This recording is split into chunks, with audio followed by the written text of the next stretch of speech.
Oh, good afternoon, ladies and gentlemen. I'm Jono, and welcome to the very first, whatever this is you want to call it, podcast thing. Yep, it's James along for the first episode, special guest. yeah. I guess we could call it two brothers talk. I don't know, something like that. Bikes and beers, bikes and something. Well, why don't you send in a comment and let us know what you think we should call it. That's a good idea. Yep. We'll pick the best one, and that'll be going forward. We're going to make this bi-monthly, annually, weekly. Probably not weekly. Yes. But, daily, depending on how many beers we have. Yeah. Yeah. Anyway, welcome. Today's episode, we are talking about the CRF450RL, which we've got right here behind me. This is James's brand new bike. He's picked it up. About a month ago now. Yeah, about that. So super excited about it.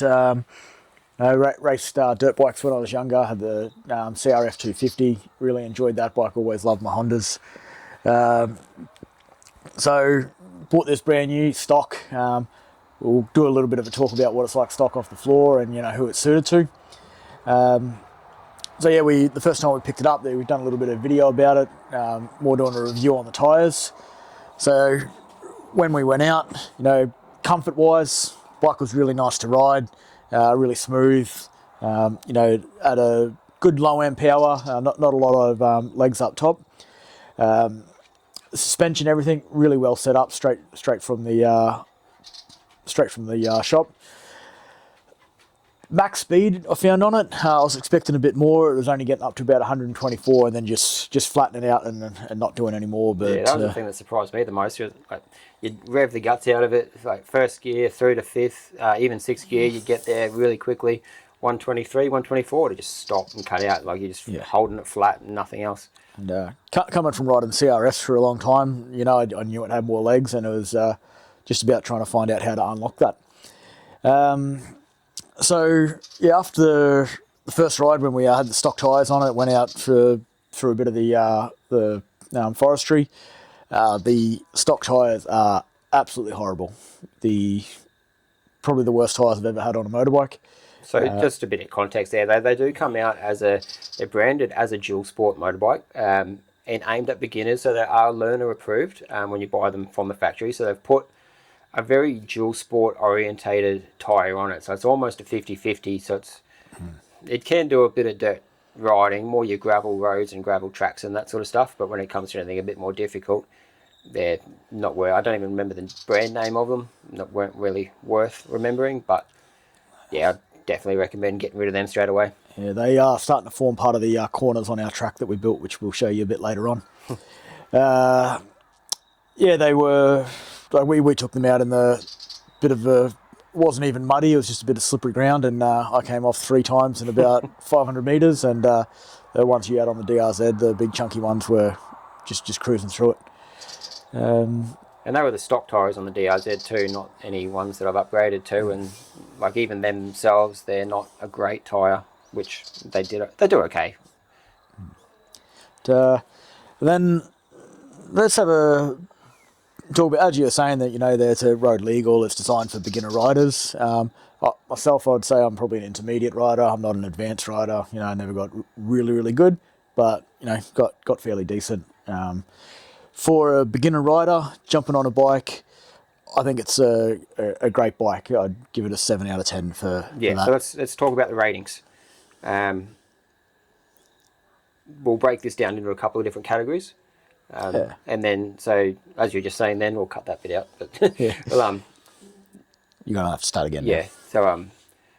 So yeah, we'll break this down into a couple of different categories of how we're going to rate this bike. So we're going to rate it out of the box for a beginner rider and an advanced rider, and then further in the video, we're going to rate it again as it's been upgraded for a beginner rider and for an advanced rider. So first of all, we'll go out of the box for a beginner rider. Yeah, for a beginner rider, great bike. It's been heavily restricted for over here. So, you do have good power that is there that can be unlocked, but it's not all usable when you get it. And yeah, to be perfect, you're not going to go out and have too much power and hurt yourself from that. The tyres on it, I'd definitely say you need to upgrade those, but that'd be the first thing. But it gives you plenty of room to grow. It's a great bike that. Which is probably one of the best things about this for a beginner bike. If you are looking at buying it, you can buy it as that entry level, learn to ride, and then as you get better, start de-restricting a few things, do one thing at a time, make it a little bit more fast or more capable. Yeah. As a sort of experienced rider though, or as a advanced rider, I'd give it a 3 out of 10. Yeah, it's pretty rubbish out of the box for it if you're really looking to have some fun with it as even an intermediate or experienced rider. Yeah, it was very underwhelming. I've raced CRF 250s heaps, and I thought it'd be somewhat similar to the 250, and yeah, it was nothing there. So to use this as buy this as an advanced rider, you'll be disappointed without doing any modifications to it. Which probably brings us to our next point: modifications. Right, let's start talking about modifications. Yeah. All right, the first modifications, obviously the tyres. We've already really spoken about that. Get rid of them, put new ones on. So the next one was the exhaust system. What did you go with? Yeah, so went with the Yoshimura full exhaust system all the way through. Brilliant exhaust, looks really tough. It sounds great. That was the other thing about the stock exhaust system. You could barely hear the bike. I could hear his bike riding, 20 meters behind me over this. But yeah, so this is a really nice exhaust to put in. Looks great, fits in with the bike really well, and has a beautiful tune to it. This is the enduro version of it, not the pro version. Now I'm going to be doing a bit of track riding, but also a lot of enduro riding, so it doesn't need to be so full on. Sweet. All right. The next upgrade after that was the ECU, which is probably one of the things that make the biggest difference. So yeah, what did you go with there for? Yeah, so I went with the Get ECU. It was sort of tossing up between that and the Vortex. Purely availability is what I went with. I've heard a lot of good things about the Vortex ECU system. So if you're looking that way, definitely a good thing to go with. But yeah, availability at the time, you went with the GET, and that seems to be pretty good. Yeah, it's great setup on it as well. It's got a little Wi-Fi controller that sort of sits up under the seat, that you can just jump on your phone and you can be tuning your bike as you go. And yeah, very, very simple. Took me a bit to get my head around it. That's probably because I had a different issue with the bike and I thought it was an ECU problem. It wasn't. So, talking about the next upgrade or the modification, that was the exhaust intake boot. Well, not exhaust, it was the airbox intake boot. So what did you do there? Yeah, so I'd never actually seen this before, so it was caught me off guard a little bit, where people were talking about the air intake, and I just got a little bit confused because it's got a cover that sits on the top with a fairly small opening, probably about that big, and I thought the people were just talking about removing that. Found out a little bit later that just in here between your airbox and your throttle body, there is a what do they call it? The air intake boot. Which heavily restricts how much air can go in. So we'll throw something up on the screen now so you can see the difference between them. Once I realised what that is, took it out and put in the new one, which ended up being about a 50mm straight through air intake. It changed the bike completely. So they're only about $26 online to buy. It's probably the first thing you need to do. That $26 will save you a lot, because what was happening was the engine was just choking. It couldn't get enough air in, and the bike was backfiring like crazy because enough fuel was getting in, but not enough air was getting in, and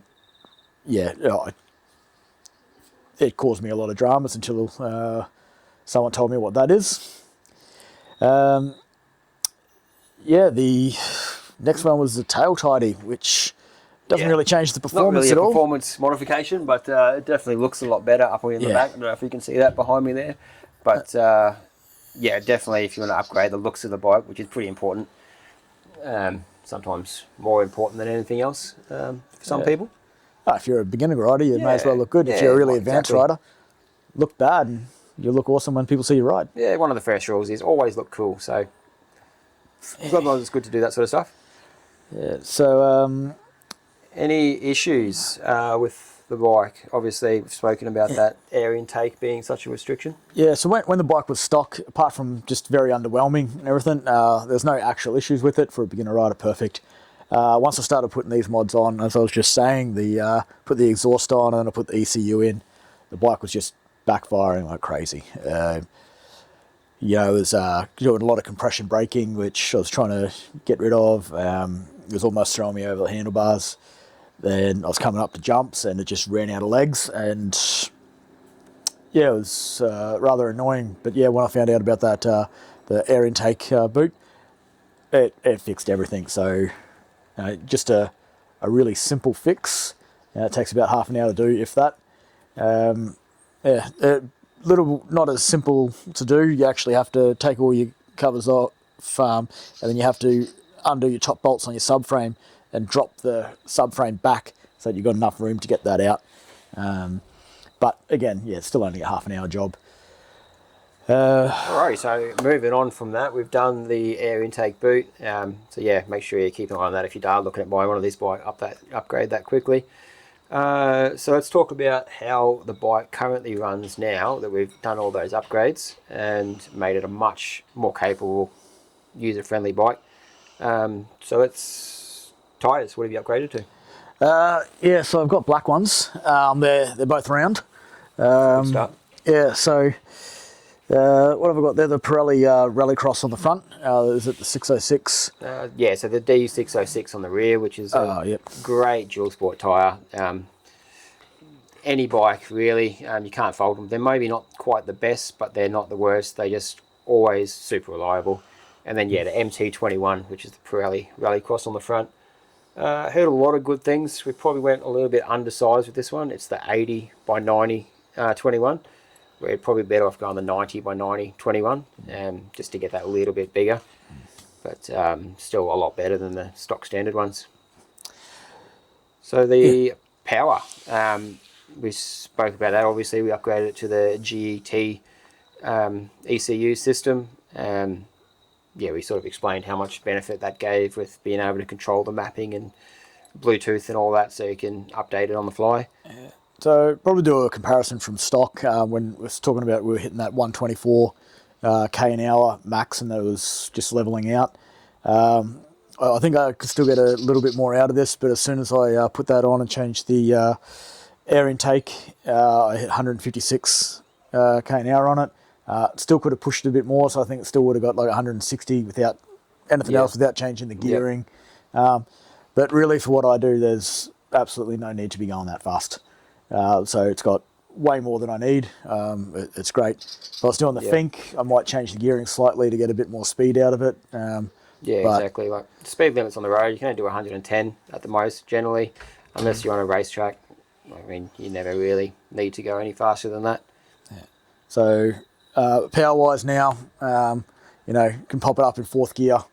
It's what I was expecting from a CRF450 now.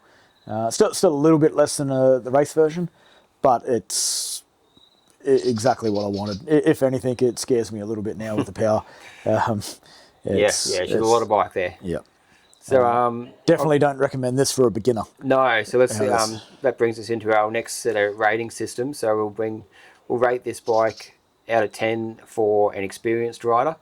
So yeah, your opinion on that? You wrote down 9 out of 10. Yeah, for an experienced rider. It's everything. It feels like a race bike. Really. I mean, you got some mirrors there. It's a little bit heavier, but it feels and responds pretty well like a race bike. Probably better than a CRF450 race version. Not quite the 450 race version, but it is still a road legal bike. Exactly. Plenty of power. Absolutely love it. And if you're an advanced rider or an intermediate rider, this is all you need. Yeah, 100%. And then, so that brings us over to, now that we've done all these modifications, as a beginner rider, doing all these modifications to this bike, and do not recommend it. We give it a 2 out of 10 for that. It's too much bike. Yeah, way too much. We'd even give it a 1 out of 10, but I think there is more powerful bikes out there that you could get as a beginner, marginally, but So yeah, there's always something a bit worse, but yeah, 2 out of 10 for a beginner. Too much power, too choppy, too difficult to learn on. So that's it. So if you're a beginner, save yourself the $3,500, get better, and slowly work some of the stuff up. You don't need to go and buy it all at once like I did. Do it over a period of time and increase your skill set, and before you even consider having it set up in this way. There's still more things that can be done to it, but yeah, 100%. Like, I mean, there's beginners out there that jump on a turbocharged, supercharged Hayabusa that can do 300 plus kilometers an hour and manage to stay alive, but we definitely don't recommend it. So yeah, that's our opinion, and overall beautiful bike. I mean, it's a Honda, so they're made so well to such a high standard. I've got nothing really bad to say. The other thing that I did do that as a modification was the kickstand switch. Yes. Because it wasn't, you couldn't have it idle with the stand down in neutral. You either had to have the clutch pulled in or you had to have the stand up. So really simple on that was just following the cable up. There's a switch. You pull it out, you cut it, twist those wires together and put some heat shrink on it, and plug it back in. 100%. If you're riding off-road and you've got that stand bouncing around, you don't want the engine cutting out. It's 100% worth doing. Yeah. It's definitely a lot safer having that done. Then what we done this afternoon was... So yeah, we built a racetrack. Well, it's a little bit of a flat track out the back of the property here. And thought, yeah, let's go for a bit of a ride this afternoon, do a couple of race starts, a couple of laps. What we're on, 4th lap maybe? 3rd proper lap. Yeah, 3rd proper lap. 1 warm-up lap. Yeah. And then so I'm on my old DRZ 400. Well, it's not old, but it's brand new, but they're still pretty old. And, taking it fairly steady, and so Jamie, he just comes past me and comes up to a corner. Well, let's go back a little bit. I've got a slight inability to take it easy, especially when I get onto a track. So I was having a bit of fun, and went past you on a bit of a straight and came into the next corner, and then the front end just washed out. A little bit too much brake on that one, a little bit too much front brake, and we got some footage of that because he came past me. I had the camera on. So yeah, there's some really good footage, and we'll definitely chuck this in the video here somewhere, so you can see that, because that was exciting. And then just came down on a dodgy knee, and that was the riding for this afternoon. Yeah, so that ended the afternoon. So oh well, we'll have to have another go at riding. Test out the track tomorrow or some other time. Yeah, I'll just go a bit slower. I'll get a little bit too excited, and good luck with that. Yeah, I'll just wear my knee braces. Don't slow down. Wear more protection. Yeah, exactly. No. Yeah. Oh, thanks for watching the very first episode of whatever this is. I think we might stick with that. Whatever this is. That's not a bad name. Yeah. That works. So yeah, stay tuned for the next episode of whatever this is. But seriously, if you got comments for a better name, chuck them down the bottom here, and we'll won't make it a competition, but we might choose one of them. Yeah, we'll see how we go. If we like one of them, if one of them's good enough, we'll use it. But yeah, see you around. Don't forget to like and subscribe. What he said. Cheerio. Cheers.